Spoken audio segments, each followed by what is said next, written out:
வணக்கம் ஃப்ரெண்ட்ஸ், இன்றைக்கி என்ன நம்ம பார்க்குறோம் அப்படிங்கிறதுக்கு முன்னாடி எனக்கு இந்த சேனலுக்கு ஆதரவு கொடுக்குற நல்ல உள்ளங்கள் அனைவருக்கும் வணக்கம். எல்லோரும் எப்படி இருக்கீங்க? நல்லா இருக்கீங்க அப்படின்னு நம்புகிறேன்.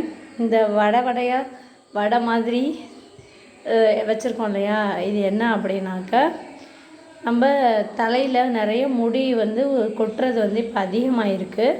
அப்படி கொட்டாமல் இருக்கிறதுக்கு என்ன செய்யலாம் அப்படிங்கிறது தான் நிறையா வீடியோஸ் போட்டிருக்கேன் நான். என்னென்னா ஹேர் க்ரோத் ஆகிறதுக்கு ஆயில் அந்த மாதிரி, அந்த வரிசையில் இன்றைக்கி முடி வளர்கிறதுக்கான ஒரு வடை. இது எப்படி செய்கிறது அப்படின்னா, இதுக்கு தேவையான பொருட்கள் என்னென்ன அப்படின்னு நம்ம பார்த்தோம் அப்படின்னாக்க, நம்ம வீட்டை சுற்றிலும் இருக்கிற பொருட்களும் சில நாட்டு மருந்து கடைகளில் வாங்கின பொருட்களும் தான் இதில் இருக்குது. நான் சொல்லியிருக்கேன் இல்லையா, எப்போதுமே அஞ்சரை பெட்டி நம்மளோட மருத்துவர் அப்படின்னு சொல்லலாம், மருத்துவ உலகம்னு கூட சொல்லலாம் அஞ்சரை பெட்டியை. அதுலேருந்து சில பொருட்கள் நம்ம எடுத்துக்கலாம். என்னென்ன அப்படின்னாக்கா, அதுலேருந்து நம்ம வெந்தயம் எடுத்துக்க போகிறோம். அப்புறம் நல்லெண்ணெய், விளக்கெண்ணெய் தெரியுங்களா, கொட்டமுத்து எண்ணெய் எல்லாம் சொல்லுவாங்கள்ல, அதுதான் விளக்கெண்ணெய்.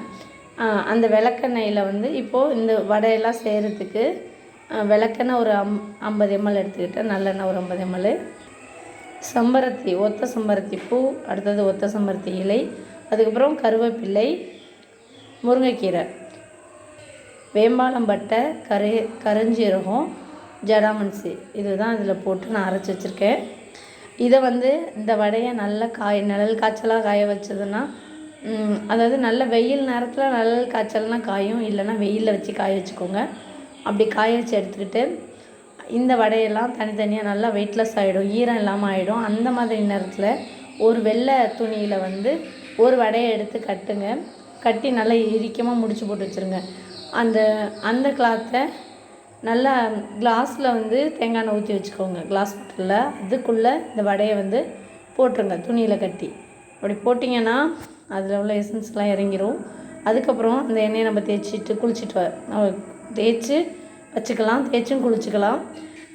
அந்த எண்ணெய் வாரத்துக்கு 3 நாள் தேய்ச்சி குளிக்கிறவங்களும் குளிக்கலாம். ஏன்னா குளிர்ச்சி ஒத்துக்காது அப்படிங்கிறவங்க, டெய்லி அப்ளை பண்ணாலும் எனக்கு குளிர்ச்சி ஒத்துக்கும் அப்படிங்கிறவங்க எண்ணெயிலே போட்டு டெய்லி தேங்காய் எண்ணெய் தேய்க்கிற மாதிரி தேய்ச்சிக்கலாம்.